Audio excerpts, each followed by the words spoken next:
ದರ್ಶನ್ ವಿರುದ್ಧದ ಕೊಲೆ ಕೇಸ್ಗೆ interesting twist ಸಿಕ್ಕಿದೆ. ಪ್ರತ್ಯಕ್ಷದರ್ಶಿ ಮೊಬೈಲ್ನಲ್ಲಿದ್ದ ಫೋಟೋ ಸಿಕ್ಕಿದ ಹೇಗೆ? ಹಾಗಾದ್ರೆ ಪೊಲೀಸರಿಗೆ ಆ ಫೋಟೋ ಸಿಕ್ಕಿದ್ದೇ ಒಂದು ರಣರೋಚಕ ಸ್ಟೋರಿ ನೋಡಿ. ಏನೋ ಸಿಕ್ಕ ಫೋಟೋವನ್ನ ಹೈದರಾಬಾದ್ CFSLಗೆ ಪೊಲೀಸರು ಕಳಿಸಿದ್ರು.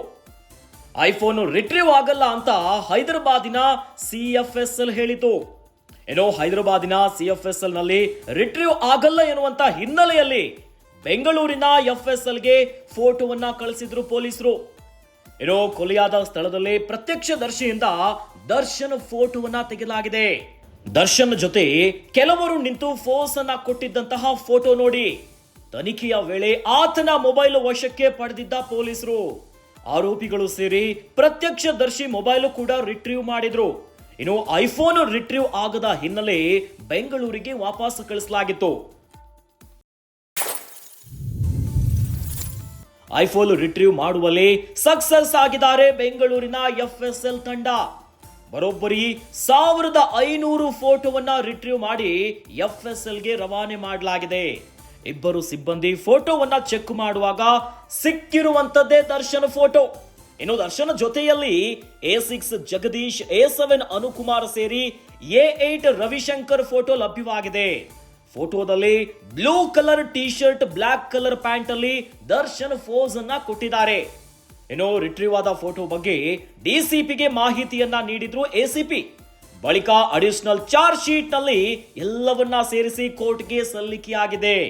ರೇಣುಕಾಸ್ವಾಮಿ ಕೊಲೆ ಪ್ರಕರಣದಲ್ಲಿ ನಟ ದರ್ಶನ್ ವಿರುದ್ಧ ಪೊಲೀಸರು 2ನೇ ಚಾರ್ಜ್ ಶೀಟ್ ಅನ್ನ ಸಲ್ಲಿಸಿದ್ದಾರೆ. ಇದರಲ್ಲಿ ದರ್ಶನ್ಗೆ ಸಂಬಂಧಪಟ್ಟಂತಹ ಫೋಟೋ ಒಂದು ಸಿಕ್ಕಿದ್ದೆ ನೋಡಿ. ಈ ಪ್ರಕರಣದ ಮತ್ತೊಂದು ಪ್ರಮುಖ ಸಾಕ್ಷಿಯಾಗಿ ಇಡೀ ಪ್ರಕರಣಕ್ಕೆ ಒಂದು ಹೊಸ ಟ್ವಿಸ್ಟ್ ಸಿಕ್ಕಿಬಿಟ್ಟಿದೆ. ಇನ್ನು ದರ್ಶನ್ ವಿರುದ್ಧದ ಕೊಲೆ ಕೇಸ್ಗೆ ಬಹಳ ಇಂಟ್ರೆಸ್ಟಿಂಗ್ ತಿರುವು ಸಿಕ್ಕಿದ್ದೆ ಇಲ್ಲಿ.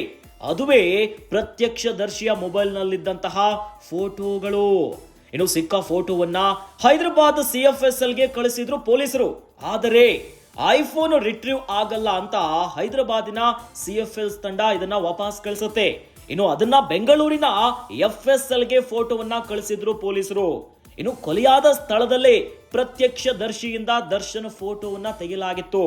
ಇನ್ನು ತನಿಖೆಯ ವೇಳೆಯಲ್ಲಿ ಆತನ ಮೊಬೈಲ್ ಕೂಡ ವಶಕ್ಕೆ ಪಡೆದಿದ್ರು. ಎಲ್ಲ ಆರೋಪಿಗಳ ಮೊಬೈಲ್ ಅನ್ನ ಕೂಡ ಅಧಿಕಾರಿಗಳು ವಶಕ್ಕೆ ಪಡೆದಿದ್ರು. ಇದೇ ಹಂತದಲ್ಲಿ ಸುಮಾರು ಬರೋಬ್ಬರಿ 1500 ಫೋಟೋವನ್ನ ರಿಟ್ರೀವ್ ಮಾಡಿ FSLಗೆ ರವಾನಿಸಲಾಗಿತ್ತು. ಇದೇ ಹೊತ್ತಿನಲ್ಲಿ ದರ್ಶನ್ ಕೆಲ ಆರೋಪಿಗಳ ಜೊತೆ ನಿಂತಿರುವಂತಹ ಫೋಟೋ ನೋಡಿ ಲಭ್ಯವಾಗಿದ್ದೆ ಈ ಪ್ರಕರಣದ ಹೊಸ ತಿರುವು. ದರ್ಶನ್ ಜೊತೆ ಪ್ರಕರಣದ A6 ಆರೋಪಿ ಜಗದೀಶ್, A7 ಅನುಕುಮಾರ್, ಇನ್ನು A8 ರವಿಶಂಕರ್ ಜೊತೆ ಕೂಡ ಫೋಟೋಗೆ ಫೋಸ್ ಅನ್ನ ಕೊಟ್ಟಿದ್ದಾರೆ. ಇದೇ ವಿಚಾರ ಬಳಿಕ ಅಡಿಷನಲ್ ಚಾರ್ಜ್ ಶೀಟ್ ನಲ್ಲಿ ಕೋರ್ಟ್ಗೆ ಸಲ್ಲಿಸಲಾಗಿದೆ.